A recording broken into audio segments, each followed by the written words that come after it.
Hello, I am here with Rob Cross, founder of Connected Commons, professor at Babson College, and author of several books, including Beyond Collaboration Overload. Rob will be keynoting at the I4CP Next Practices Now conference this March and is always a crowd favorite.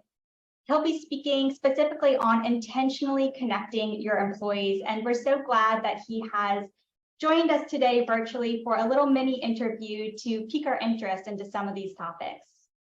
Welcome, Rob. Yeah, great to be here, Carrie. Thank you so much. And I look forward to this discussion and also obviously spending time together out in Arizona. Oh, it's going to be fun. Last year, you used insights from organizational network and analytics to help leaders identify both who and when people should return to the office to support effective collaboration, where you've really cut a lot of your career. How have you seen things change this year in 2022?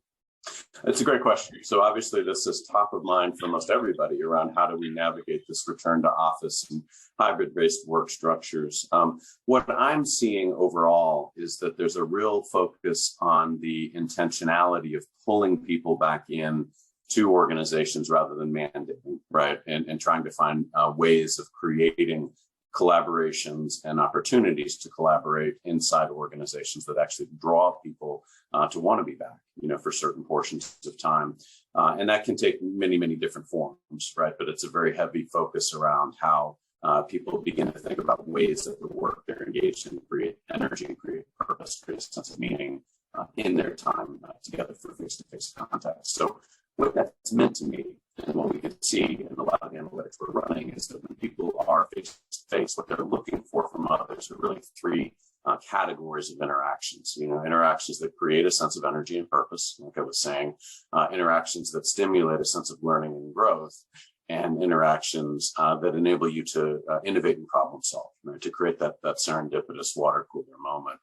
And we're finding that the more that leaders structure their face-to-face context or their synchronous context to provide those three ideas, then the better the return to office strategies seem to be going, right? And situations where they're not thinking about that and they're just imposing mandates of 2 or 3 days a week, but not suggesting kind of packages of people that should be coming back together to stimulate those interactions, or not enabling and providing leaders with tools to say, how do I redesign the way that we've been running our meetings and interacting to deliver those three ideas versus just the conventional ways I've run meetings and flip charts and things like that. Those tend to be the ones that are enjoying, from what we can see, greater success in engagement scores and other metrics that we're looking at like that. And as you share, there's definitely a lot of challenges in moving to a hybrid remote work structure, especially if that's new for organizations. And you help them navigate some of that change. Kind of looking through the challenges, have you seen any hidden opportunities presented in this more dispersed workforce? That's a really great question, because everybody is looking at the reverse of that, right? It's a very provocative question, Carrie. Obviously the reverse side of the coin, and my close colleague Michael Arena has documented this in great detail, is that we have lost a lot of the bridging connections in networks, those connections that are across function, geography, capability, things that are really critical to innovation in most contexts, right? That's been one of the things that's happened as we've kind of gone through COVID and are coming out the other side. The within team connectivity has gone up. The bridging connectivity is what's fallen off, and we're going to pay a price for that, right? In terms of innovation, turns out those ties are also, one of the leading predictors of retention in places. There's a lot of implications for that. But what we also see is that it's possible to not just rely on serendipity, right, to create those connections, but actually intentionally think about, not just for the leader of a team, but for everybody in the team, to own certain ways that that team should be interacting with the external world, right? And if you actually structure that in and start thinking about that as part of the work itself, then you can actually enable people to enjoy some of the benefits of hybrid and the lower commute times, the more focused time. There's a lot of positives that come from that, as well as develop these bridging ties in intentional ways. And what we'd shown last year in a piece that Amy Edmonds and Inga Carboni and I published is that the more successful teams, they're really interacting externally in 6 specific ways, right? They're sculpting work that's coming in. They're finding best practices a little bit more robustly. There's 6 things they're doing and spending a lot more time than the conventional models of teams reveal. Most of those models focus internally, right? How is the team doing internally? And what we're seeing is that they're actually the more successful teams are sculpting the context that they're sitting in to a greater degree. And again, they're distributing that work in the teams, right, in ways that actually make that sustainable over time. So to me, that's one of the more hopeful things, right, that we actually can find ways to enjoy some of the flexibility that's posed by a hybrid-based context. And that can also be done in a way that enables us to get to the connections that we know matter for innovation, for execution more broadly. But it does require being more intentional than conventionally we have been in thinking about how and where we're investing efforts in collaboration. And you mentioned bridging ties a few times there, which is an important concept and different types of connections in a network. But for those less familiar with organizational network analysis, how would you define a bridging tie, and why is a bridging tie so important to begin with? Yeah, great question. So the bridging connections for us are always the ones that connect you across different dimensions of an organization. So to make that less abstract, they're going to be the connections that are into other functional areas, into other geographies where you may be interacting with people doing the same kind of work and you're benefiting from practices that they're doing that are successful and you're sharing back. They can be connections into different account teams where you're discovering different ways that you could be integrating capabilities and going to market together.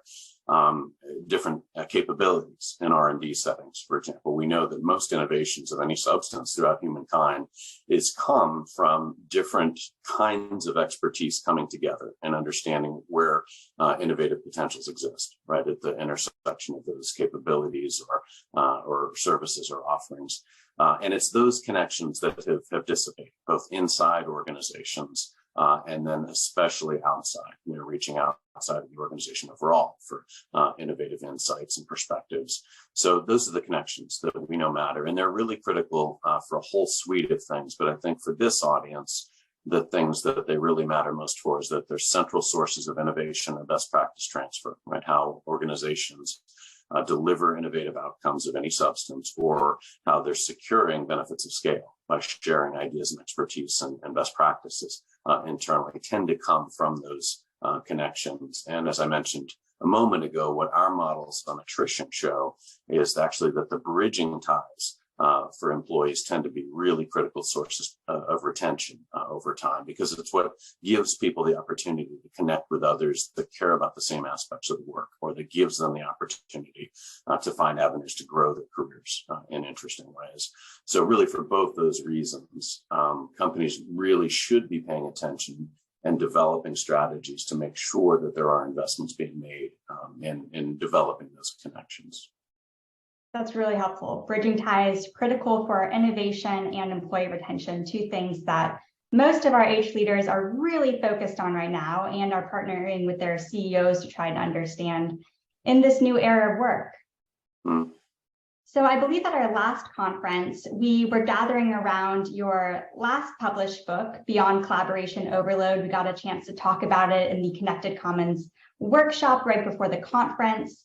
And this year, your next book, The Microstress Effect, How Little Things Pile Up and Create Big Problems and What to Do About It, will be coming out just after the conference in April. Can you share what inspired this book and why is it so important right now? Yeah, great question. Hopefully we have another hour for this topic, but the biggest inspiration for me came from writing Beyond Collaboration Overload. And I was really, in that book, I had identified analytically who these efficient collaborators were, right? The people that were crushing the performance metrics and scoring higher around measures of well-being. And yet still they were somehow about a day a week more efficient in how they were interacting in groups. And so we identified 300 women, 300 men, and I went in and those people, right? To see kind of what are you doing that's enabling you to buy back about a day a week. And as I went through that, I had the luxury of a fantastic, access to major companies and their high performers in these places. As I went through that, what would inevitably happen with these 90-minute interviews is the first 10 minutes, everything was rainbows, right? My life is great. I'm a high performer. I mean, they were saying that, of course, but my kids are in a great place. I got a great house, all these things, right, that are trappings of success. And so it was all great for the first 10 minutes. And then slowly the facade started to break a little bit, and I'd get down to minute 45 and you could really see the stress that was in people's lives, and minute 60 to minute 75. And you have people describing, that they can't keep up, right? They don't feel like they're excelling at anything. They're only focused on which balls to drop these days in their lives. They don't feel good about, where they are in their trajectory of career, or kind of how they started out and what they wanted to accomplish. And many people, 10% of that group, ended up kind of choking up, some in full out tears, right, in different ways about the overwhelming nature of work and life today. And it wasn't the work itself that was stressing people out. It was the collaborative architecture around how we work and live today that was causing problems, right? And so what I got really interested in, number one, is you go through 600 discussions like that and you feel, the pain that people are in and the struggles they're having, and in some cases, the hopelessness that people were experiencing. And these were high performers, right? Top organizations. And so it got me super interested in kind of understanding, well, what's creating that sense for people? It's not just burnout. It's not just more work.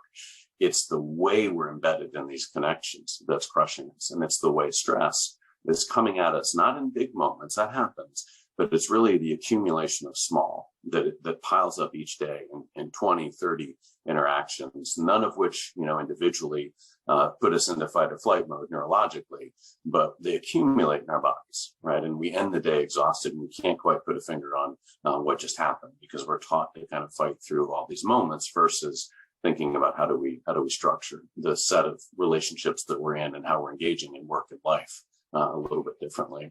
So that's the focus, right, of this book. Is I did a whole other set of interviews with Karen Dillon, and we could see that whereas most of the population's experiencing, some or great levels of burnout and exhaustion, there's about 10% that isn't, right? And they've managed to architect their lives and their work in ways that is enabling them to be high performers, experience a lot of purpose and meaning in their work, but also engage in life in ways that are making them happier. And so we focus in the book, number one, on helping people identify what are these forms of micro stress that are hitting us today in very invisible ways, and how do you start thinking about shifting what you're doing in work and life to take yourself out of those interactions. And I can't emphasize the importance of this, right? Most of the well-being work, it tends to focus on go do this positive thing, right? It can be mindfulness, meditation, all these things are very effective, right? But at the heart of them, they help you persist in the context that you've let build around you.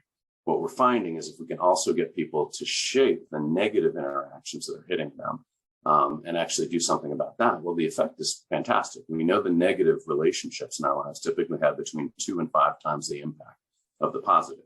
So if we're not thinking about how we shape the negatives and then using that time to lean into the positives, we're leaving some of the biggest potential on the table for our own well-being and life satisfaction.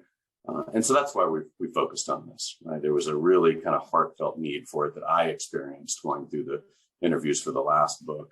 And we find that we can actually make this problem tractable and things that people can get their hands around and do things about pretty quickly. And as you said, I believe now it's needed more than ever, right? As we're kind of migrating more into this context where we have more ability to shape what we do and who we do it with.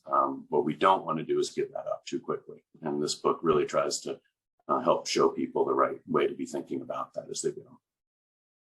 What a powerful time to be having this conversation. We're just coming off of the Thanksgiving holidays. We're looking forward to the new year. And I think that type of practice of not only what you want to start, but also what you might want to stop is really needed right now. So very much looking forward to that book. And as we start to look forward to 2023, what are 1 or 2 things that you think leaders should be preparing for a successful new year, both in terms of effective workforce collaboration and that personal and team well-being that you're studying?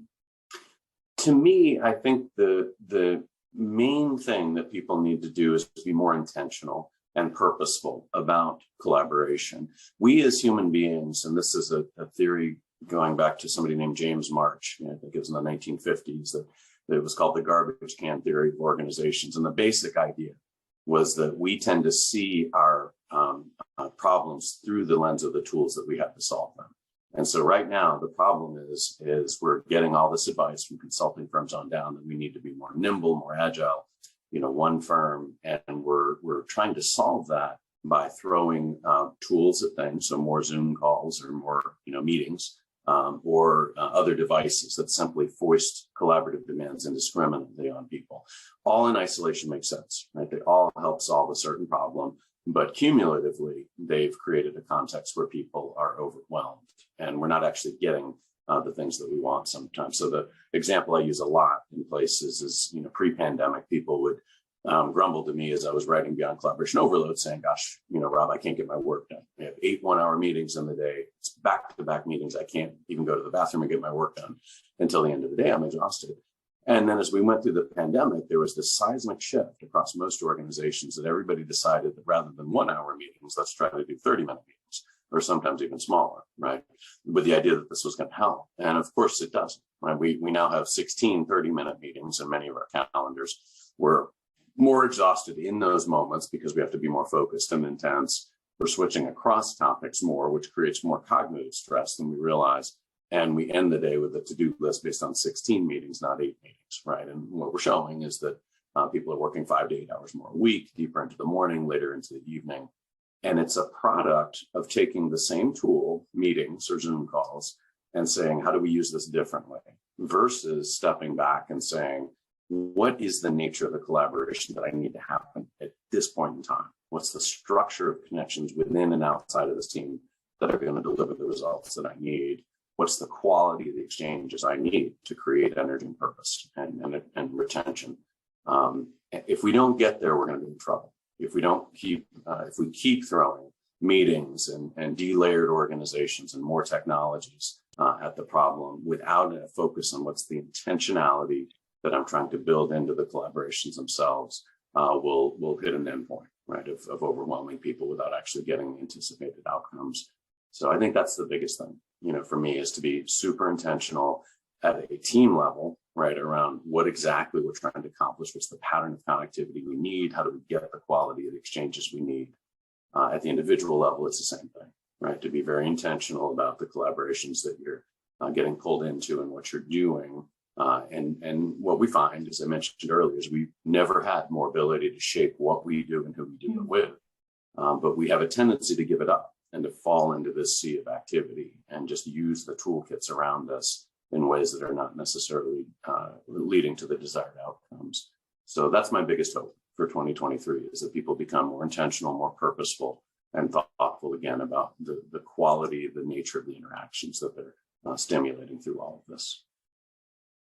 Well, it's a perfect segue and introduction to you joining us again at the conference on intentionally connecting your employees.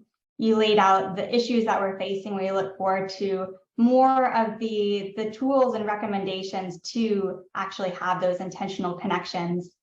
So Rob, thank you so much. I look forward to seeing you in Arizona. Yeah, me too, very much. I look forward to it. Okay. Thank you for everything.